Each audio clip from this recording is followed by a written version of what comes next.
अस्सलाम वालेकुम स्टूडेंट्स। तो आज हम मोनोसाइट मैक्रोफेज सेल सिस्टम या रेटिक्यूलो एंडोथेलियल सिस्टम के बारे में पढ़ेंगे। सबसे पहले मैं आपको बताऊं कि जो मैक्रोफेज होते हैं या उन सेल को कहते हैं जिनका मतलब मेनली काम पेगोसाइटोसिस के साथ होता है। तो मोनोसाइट मैक्रोफेज सेल सिस्टम या रेटिक्यूलो एंडोथेलियल सिस्टम क्या होता है? बेसिकली जो मोनोसाइट होते हैं, मोनोसाइट बोन मैरो में बनते हैं। बोन मैरो में बनते हैं, फिर ब्लड के ज़रिए ये टिश्यूज़ में सेटल हो जाते हैं और वहाँ पर मैच्योर हो जाते हैं। जो मोस्टली जो मोनोसाइट होते हैं वो फिक्स्ड होते हैं, क्योंकि उन्हें पेगोसाइटिस का मौका मतलब कभी कभी मिलता है। तो जो fixed macrophages the combination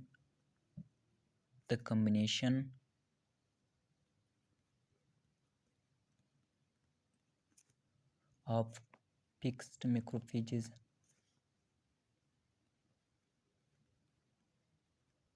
mobile macrophages and monocytes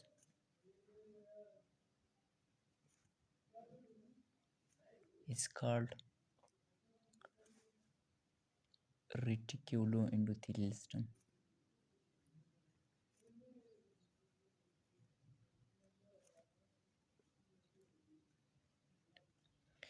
तो अभी हम जानेंगे कि रेटिकुलोएंडोथेलियल सिस्टम। तो अभी हमने जान लिया कि अभी इसके बारे में पढ़ेंगे इसका क्या काम क्या होता है। तो जो मेन काम होता है वो प्रोटेक्शन होता है, protection against bacteria, pathogens and other pathogens. तो सबसे पहले जो मतलब रेटिकुलोएंडोथेलियल सिस्टम में हम पढ़ेंगे वो क्यूटानस टिश्यू, सब क्यूटानस टिश्यू में जो मैक्रोफेज होते हैं। फिर उसके बाद लिम्फ नोड में जो मैक्रोफेज होते हैं, लंग्स, लिवर और स्प्लीन में, ये सब रेटिकुलोएंडोथेलियल सिस्टम के अंडर आते हैं। मैक्रोफेज जो होते हैं, मैक्रोफेज बॉडी में तकरीबन हर कनेक्टिव टिश्यू में होते हैं। Macrophage are present in all type of connective tissues. ये बहुत ही इंपॉर्टेंट पॉइंट है।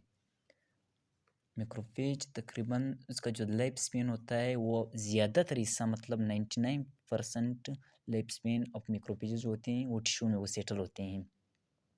टिश्यू में इसलिए सेटल होते हैं कि जब भी मतलब पैथोजन आएगा टिश्यू में तो उस पर अटैक करेंगे। सबसे जो फर्स्ट अटैक होता है वो मैक्रोफेज करते हैं विद इन फ्यू मिनट्स। तो बॉडी के मतलब डिफेंस सिस्टम को मतलब मजबूत बनाने के लिए जो मैक्रोफेजेस होते हैं कि मतलब वो होते हैं, अगर एक टिश्यू से मतलब ये स्पेयर हो जाए तो दूसरे टिश्यू में मतलब वो उसका खात्मा हो जाता है। और तीसरी टिश्यू कुछ होते हैं मतलब स्टेजेस होते हैं। सबसे पहले मतलब अगर स्किन ब्रीच हो जाए तो सबसे पहले the skin is mainly impregnable to infectious agent except when it is broken. मतलब स्किन जो होता है इम्प्रिजनेबल होता है, मतलब ये मतलब आसानी से ब्रीच नहीं होता है। जब इन्फेक्शन सब क्यूटानस टिश्यू में शुरू हो जाता है तो इन्फ्लेमेशन शुरू हो जाती है और मैक्रोफेज डिवाइड हो जाते हैं और जो पैथोजन होता है उसका खात्मा कर देते हैं। सबसे पहले मतलब सब क्यूटानस टिश्यू में अगर स्किन ब्रीच हो जाए, पैथोजन अंदर आ जाए तो मैक्रोफेज उसका खात्मा कर देते हैं बाई पेगोसाइटोसिस।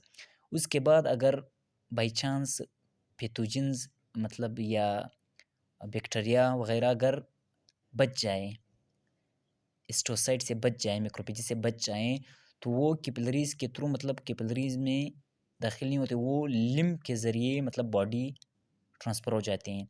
तो अगर फिर भी मतलब बच जाए तो वो लिम्फ के ज़रिए लिम्फ नोड्स में मतलब ट्रांसफ़र हो जाते हैं। तो दूसरा मतलब रेटिकुलर एंडोथेलियल सिस्टम का दूसरा जो मतलब होता है फॉर्म होता है वो लिम्फ नोड्स में होता है।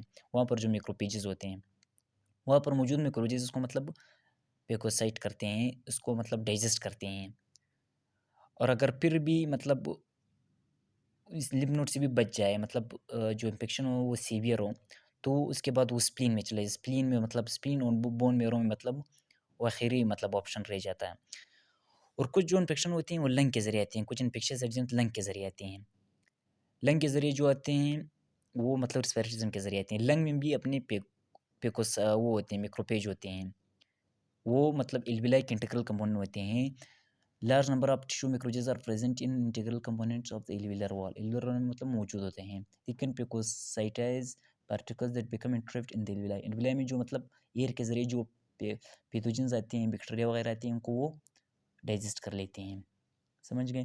अभी अगर मतलब कुछ पार्टिकल्स, कुछ पैथोजन बड़े हो तो उनके लिए मतलब 6-7 मतलब 8 या ज़्यादा मतलब मैक्रोफेज मिलकर उसका मतलब खात्मा कर देते हैं। जैसे ट्यूबरक्लोसिस के केस में देखें, it can slowly dissolve. Such capsules are frequently found around the tuberculosis slide dust particles and even carbon particles.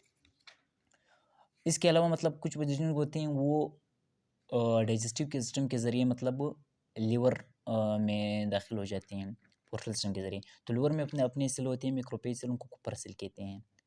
Cooper cell liver sinusoid, sinusoid के क्यों कहते हैं? स्पीसीज को कहते हैं।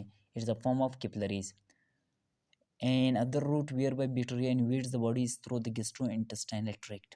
गैस्ट्रोइंटेस्टाइनल के जरिए इन्वेड करते हैं। Large number of bacteria from ingested food constantly pass through the gastrointestinal mucosa into the portal blood. Before this blood enters the general circulation, passes through the liver sinusoids, which are lined with the tissue macrophages, Kupper cells. Kupper cells होते हैं liver sinusoids में होते हैं। ये इन pathogens को digest कर लेते हैं और उन्हें आगे बढ़ने का मौका नहीं देते। इसका जो सिस्टम होता है कुपर सेल्स की एक ख़ास बात ये है कि ये मतलब इनका जो पेकोसाइटिस होता है बहुत ही स्पीडली होता है, 0.01 सेकेंड में। अगर फिर भी मतलब इस टिश्यू से स्किन के मैक्रोफेज से बच जाए, पैथोजेंस लिम्फ नोड से बच जाए, लंग के मैक्रोफेज से बच जाए, लिवर के कुपर सेल से बच जाए, तो उसका खैरियत मतलब होता है, ठिकाना होता है वो स्प्लीन और बोन मेरो में ये पेकोसाइट होते हैं। स्प्लीन और बोन मेरो में भी मतलब मैक्रोफेजेस और मोनोसाइट का अपना सिस्टम होता है। तो ये था रेटिकुलो एंडोथेलियल सिस्टम।